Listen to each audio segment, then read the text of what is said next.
السلام عليكم ورحمة الله وبركاته.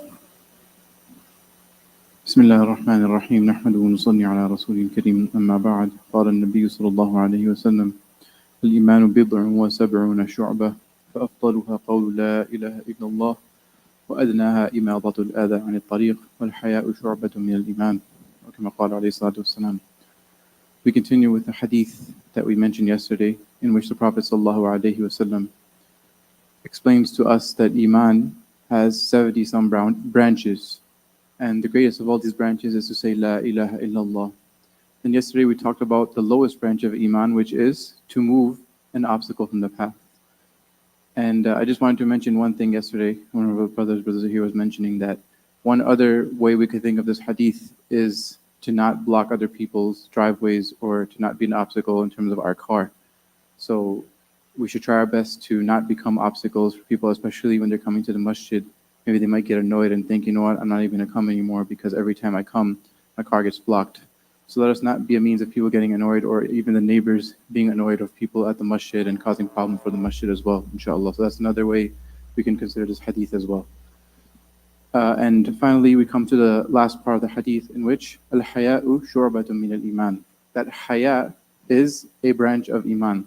So out of all the 70-something branches, the Prophet ﷺ chose to highlight this one specific branch as one of the branches. And he mentions that it is haya, which is what many times is translated as modesty, but I prefer to translate it as shame. In Urdu would be sharam.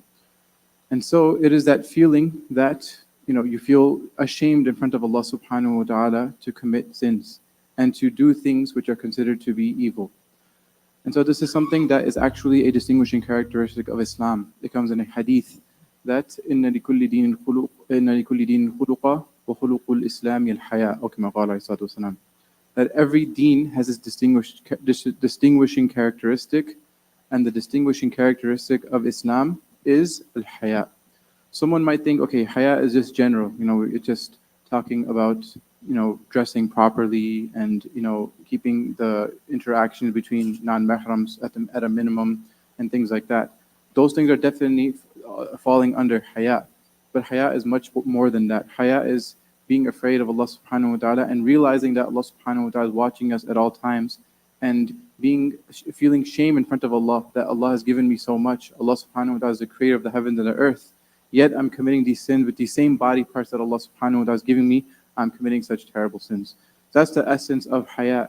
And that's why the Prophet ﷺ said, إِذَا لَمْ تَسْتَحِي فَاصْنَعْ مَا شِئْتَ. That if you do not feel shy, if you do not have this shame, if you do not have haya, then do whatever you want.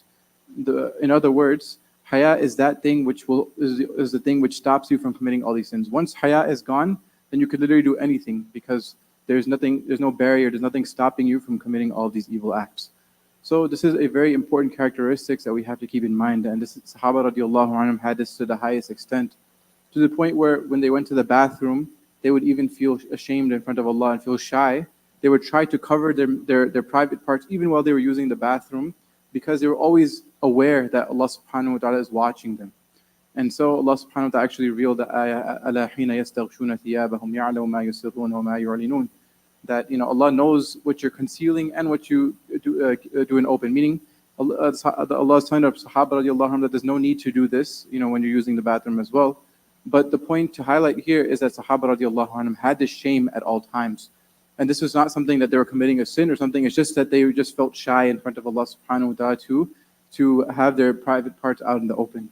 So what about us committing sins in the open and as well as when we're alone, right? This is something that we should all keep in mind and realize that Allah subhanahu wa ta'ala is watching us at all times, and feel shame in front of Allah subhanahu wa ta'ala. And also we have to have haya in our dress as well, haya in our interaction with the opposite gender, stay away from mixing with the opposite gender, and all the other things that come with haya as well. May Allah subhanahu wa ta'ala grant us all tawfiq wa akhiru da'wana alhamdulillahi rabbil alameen.